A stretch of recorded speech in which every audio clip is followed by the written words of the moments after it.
Okay, welcome everyone. This is Jonathan Litt from the Big Apple Film Festival. Thank you all for being here today.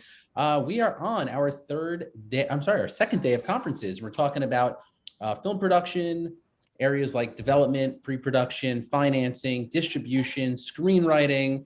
And today we are happy to present our guest, Rashaad Ernesto Green. Hey, Rashaad, how you doing? Doing well. How are you? I'm great, thank you. And moderating today, we have our member of our Big Apple Film Festival team, Ann Nur. Hello, Ann. Hi, how you doing? How you doing, Rashaad? I'm doing well. Nice to meet you, Ann. Nice to meet you.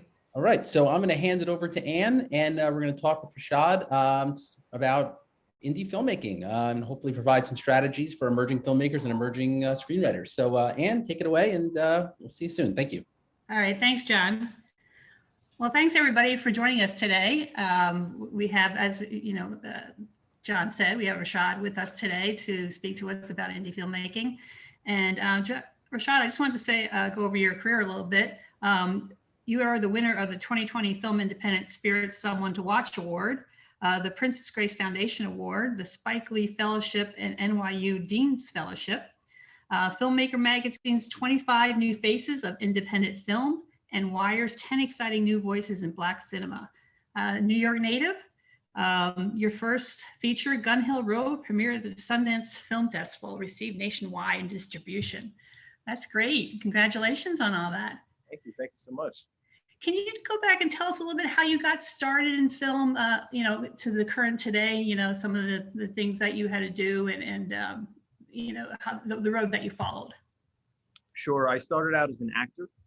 That was my first passion when I was in college. But I came out into the industry at a time when there weren't very many roles for Black and brown actors. So I went back to film school in order to write and direct the stories that I wanted to see on screen. But I had gotten a master's in acting first. Okay. I spent about 3 years in the industry kind of just scraping around, trying to get roles and stuff. So I felt like the best way forward would be to write the stories that I wanted to see on screen one day. So I went back to NYU to get another master's in film. That was back in '06.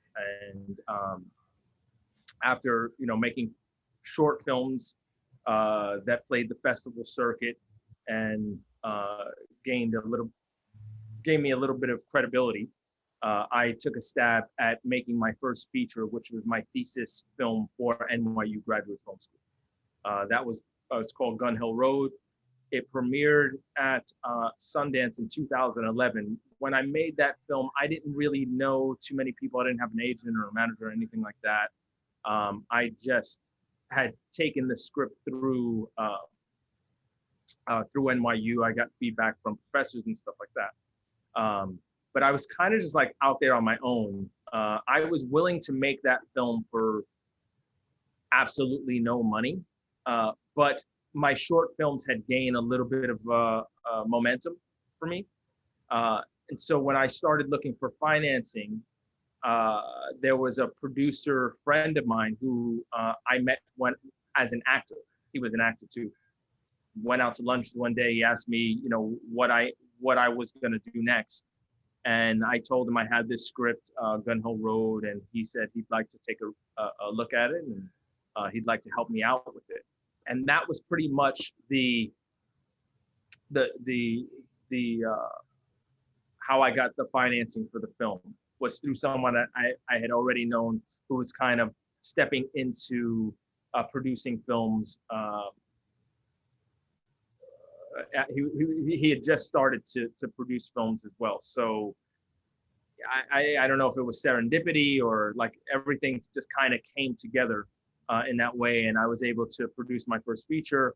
And then after Sundance, I got an agent and started making television. So I jumped into episodic television shortly after my first feature.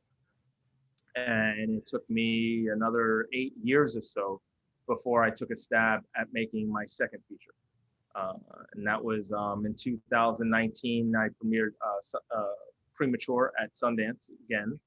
And It was picked up by IFC this time around, and the financing story was a lot different this time around. You know, even though I had an agent and I had a lot more experience under my belt, it was a small independent film, and people didn't exactly line up to throw money at me. I decided to take my savings from the years of television directing and kind of give myself the green light. I did have a little help from a friend of mine from acting school, Susan Kalechi Watson, who's a dear friend of mine. And CineReach was a film organization that also gave a decent grant.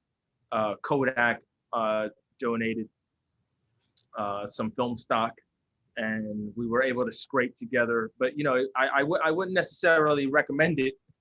You know, pouring your entire life savings into something, but it did pan out well, and I am glad that I did it. I would say if you're going to go that route in self-financing, that you should definitely have a plan B, and don't make yourself completely broke. Right. I understand that. I just want to remind everybody, if anybody has any questions, to please leave them in the Q&A box, and we'll try to get to as many as we can. Thank you. Rashaad, I wanted to ask you, you said that you got an agent. Was that at Sundance, or you said after Sundance? And how did you come to find the agent? So what happens with, like, even with short films, and but especially with feature films, if you're unrepresented when you enter a festival like Sundance, people will get your email, and people will just call you up just kind of blindly and say, hey, I'm so-and-so from this agency. I'd like to see your film, or, you know, I'd like to meet you at the festival. And so I met a couple of agents either prior to the festival or at the festival. And then I had a decision to make after the festival who I was gonna, you know, go with. So after the first feature, I chose an agent to represent me after the festival. Okay. Now, you started off acting. What are some of the biggest challenges you had starting out, switching over to filmmaking and making the films that you wanted to make? What are some of the biggest challenges? I mean, I was married at the time, when I decided to switch careers and go back to film school, it took a real toll on my marriage, and we wound up getting divorced prior to my second year in film school. I would say, intensive conservatory educational programs are not exactly the best for long-term relationships. Mm-hmm. So that was something that I was juggling, having to move, and being on my own with my relationship not working out. And what else? I guess I was also a little older than the rest of the kids in the class, because I had already been through grad school and had lived a little bit, and taking that step basically guaranteed that I would be poor for another number of years. So Yep. Doing it a second time basically guaranteed me a mountain of student loan debt. But I was young enough and dumb enough to not really be that concerned about it. I was just like, I'm following my passion no matter what. And, when there's a will, there's a way, and I'll find a way, I wasn't really thinking about, how long it would take to pay off or anything like that. I was guided by this little voice inside that said, you have to do this. So I listened to that and just kind of walked in blindly, but so financially, obviously that's was an ordeal, in the relationship. That was tough. Those are some of the major challenges. But then, just also not having a lot of experience in film, I guess, was also a challenge. I didn't know the business. and I didn't even, I didn't know the craft. I mean, watching films doesn't necessarily prepare you, but I mean, and that's why I felt school was the right thing, was the right thing for me in helping me understand the craft. But I was going to school with kids who had BFAs in film, who had, gotten undergraduate degrees, who had, been film nerds their entire life, where I came into acting late enough. I started theater when I was in college. And so film was not my background. I watched a number of blockbuster movies, but, I wasn't an independent film nerd or anything like that. And I hadn't watched a lot of foreign films up until that point. And so it was a large learning curve for me. When I went to school, I really had to double down and take it quite seriously in order to catch up, I felt. We had talked to somebody earlier today about, going to school versus not, getting that education. And they felt the education of the school, was very beneficial to them for the cost that it was going to incur. So, I mean, that's what it kind of sounds like with you, it was beneficial for that, and maybe the connections you made, right? Absolutely. I mean, I think education is extremely important. Yes, the connections are a wonderful byproduct of going to school, but it's the craft that that you'll never lose. You'll always be able to rely on a foundation of knowing your field of study. Right. You talked a little bit about your second film, Premature, and we were wondering how the success of Gun Hill Road helped you get that one made, the second one, after you had the success of the first. Yeah, I mean, the truth of the matter is, I don't know how much it really helped, because like I said, I was the one who had to greenlight myself. So in terms of financing, in terms of like helping it get made, I was the major financier. But, I had a relationship with Kodak previously because of Gun Hill Road. I didn't get to shoot Gun Hill Road on film, but I had wanted to. So I guess I established those connections 10 years prior or 9 years prior. Cinereach, had also known that I had a previous feature and that I had a career in television. And then Sundance obviously had programmed my first feature. So I was able to alert them that I had another feature coming out. I wasn't just coming in like kind of like just off the street fresh. It was like almost like somebody returning to their family in a sense. Some of the organizations that have helped me over time, were very much alive and in my life, when I made Premature, and they all helped out in some way, shape, or form. So I don't know how to quantify it, but the fact that I had a feature under my belt and that feature was at Sundance really did help, I guess, in the expectation or making the road smooth once I had actually made Premature.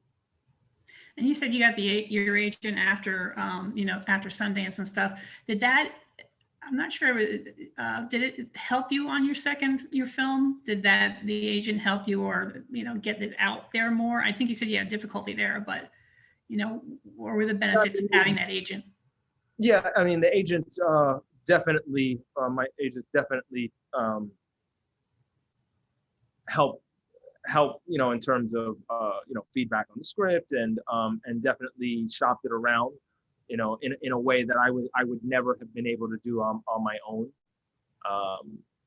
You know, looking for money from various production companies.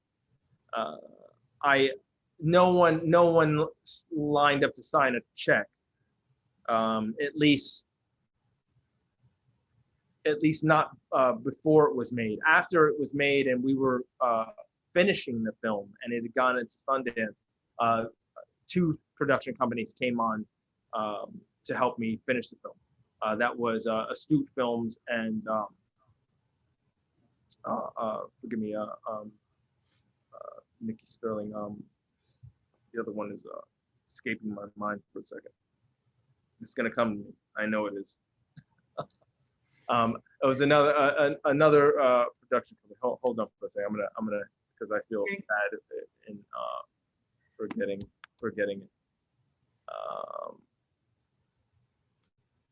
Where is it? Yes, a Slice Entertainment. That's right. Forgive me. Yeah, Astute Films and Slice Entertainment came on to help me finish the film. Once it was in Sundance. So how has the Sundance and the film festival circuit helped your career? Oh, I don't know where I would be without Sundance. I mean, honestly, they have been an artistic home for me since 2009.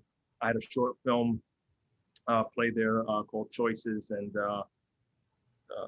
2 years after that, I premiered Gun Hill Road, was my first feature. I went to Sundance with a feature script through the labs in 2015, and then I took my second feature there in 2019. They have been supportive in every way, shape, and form.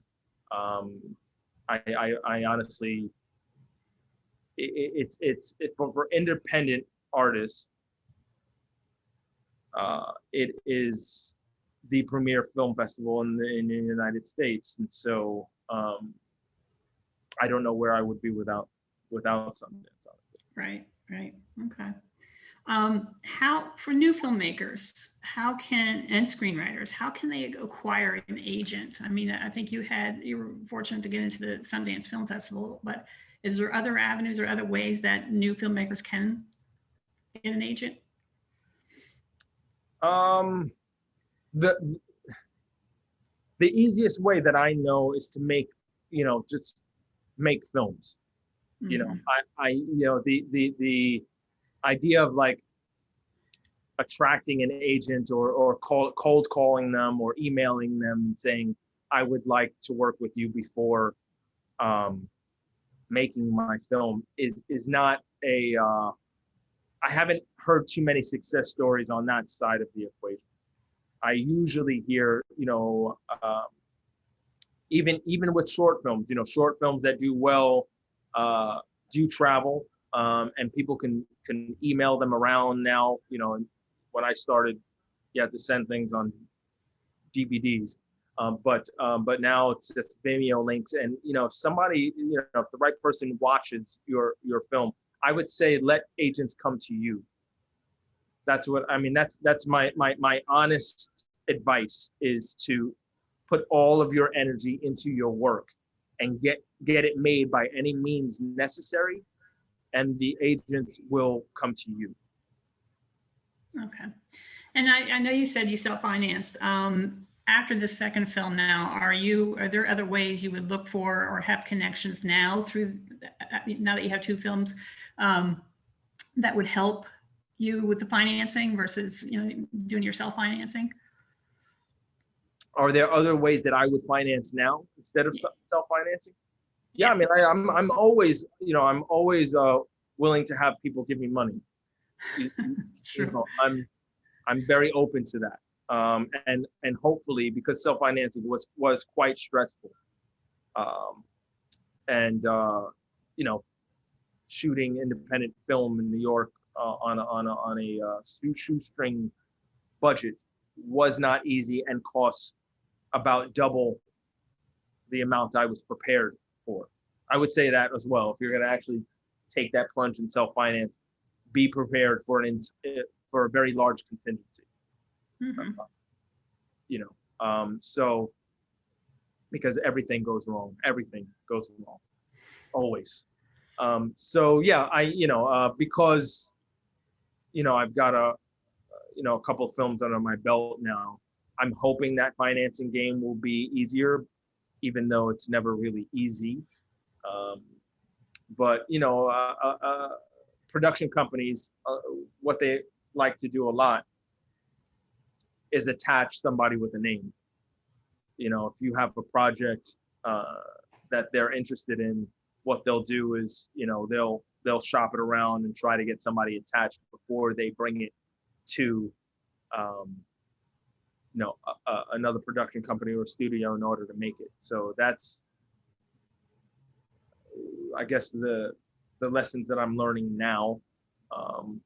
I would say that it's easier to self-finance, even though it's very stressful. It's easier because there's no one that's standing in your way. When you have to play that Hollywood game, it's a lot of delays, a lot of waiting for people to get back to you, and it can be frustrating. Right, understood. One of the things I want to ask you is, how do you feel the distribution landscape has changed since you started? Obviously, the pandemic has brought on a lot more streaming avenues and stuff. Do you prefer a film festival in person versus streaming? Are you going to look at both, or just continue like with a film festival route? I mean, now that film festivals are opening up again, for in person, Tribeca this year and stuff like that.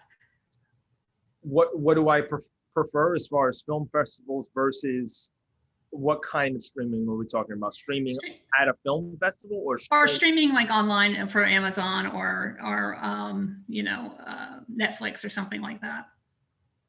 Have you ever considered that versus a film festival? Well, the end goal of every film is to be distributed. The film festival, as wonderful it is, it's not your end goal. All right. That is your platform. Of course, it's wonderful to have your film seen by people at film festivals. But ultimately, you go to film festivals so, in order to sell the film, in order to have, in order to meet buyers, so you can show it to more people. There's, only but so many people that go to these small towns, in any given year, and it's a wonderful feeling. But you want, obviously, the streamers are where you can get millions of eyes on your content. Right. So if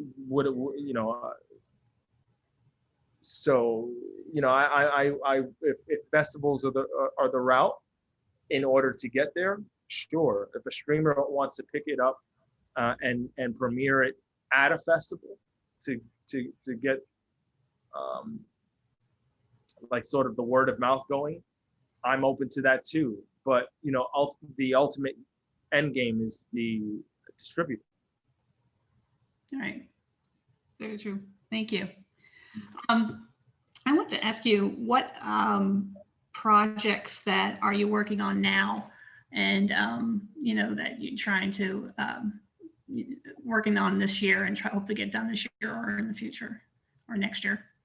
I'm developing something now about a stand-up comedian that went through a traumatic event with his family in the early 90s, and it's with Lena Waite's company, and we're in talks right now with an actor, and hopefully, we're going to play that financing game, try to raise it, and see where it lands, and hopefully we'll be in production by this winter.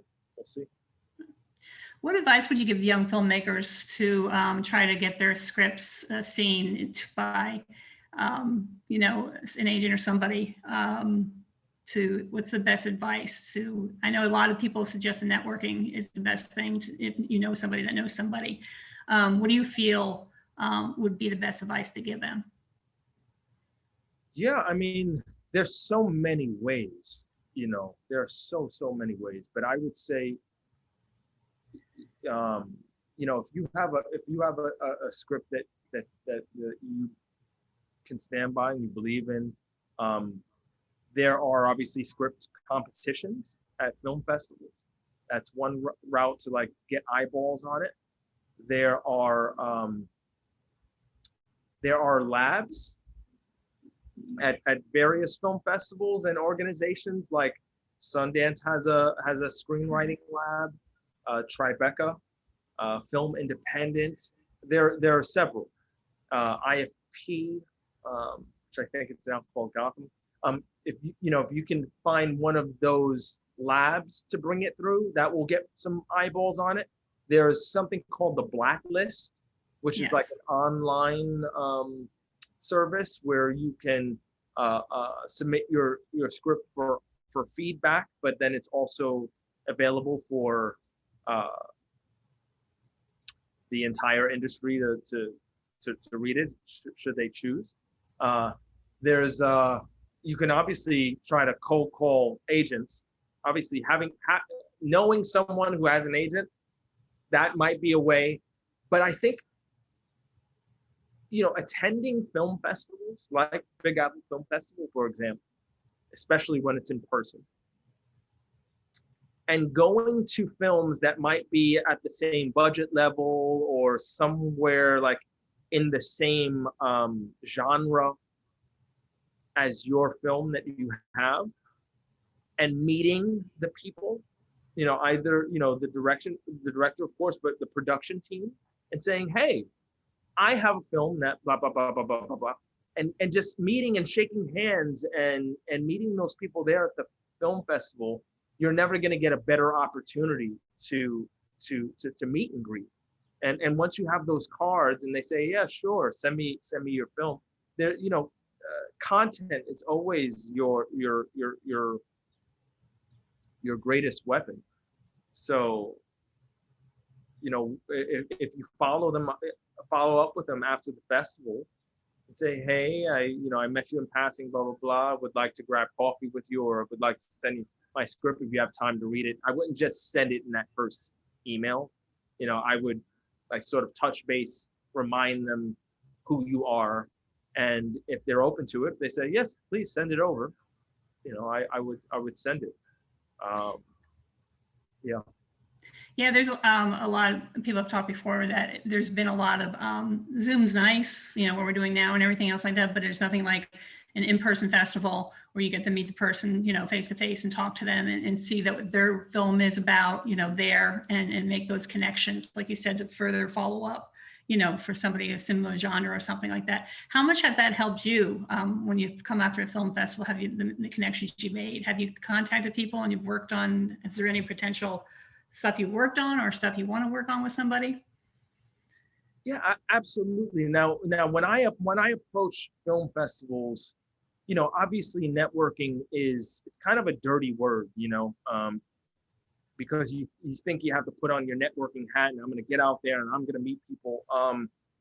And I don't really like to think of it that way, because that hasn't actually panned out too well for me. Like, I'm going to go to every single event, or I'm going to go to every party because I might meet somebody. There are people that are really, really good at that game. Not me. I'm much better like one-on-one with like actual intimate and real conversations. So when I'm just out there being myself and watching films, you always meet people, always. Right. And when you're making your short films and screening them, there are going to be other films that you screen within that block, people that come up to you, say, hey, I like you, I like your work, or what are you here with? When you strike up conversations with people that you vibe with, yeah, those connections are, I'm able to rely on much more than quote unquote the networking connections and all the business cards that I've collected over the past decade. All right. Yeah. Well, so I think if we don't have any further questions, I think I thank you for your time today. I appreciate it. Is there a way that people can follow you, or, you know, a website, or, you know, on Facebook or something like that, that they can, you know, follow what you're doing and in the future and stuff? I would say my films have a little bit of a you know, presence. If you want to kind of you know, check out Premature or Gun Hill Road, I think they both have Facebook pages and you know, Twitter and Instagram and stuff like that. But yeah, I kind of stepped back a little while ago for my personal stuff, but it's just a bit overwhelming. Yeah, Premature is the latest one. It's like prematurefilm.com is a good starting place there if you want to check it out. But it's available on Hulu. But yeah, you know, check it out. Tell your friends, and you know, hopefully I'll, you know, have something else out there soon. Great. Well, congratulations on all you've done, and I wish you the best in the future. And thank you for your time to visit us here and talk a little bit to filmmakers. We appreciate it. You got it. Thank you, Ann. Thank you, John, for having me. I appreciate it. Okay, thank you. Thank you so much. Okay. Take care, Rashaad. Good luck to you. Thanks. Bye-bye.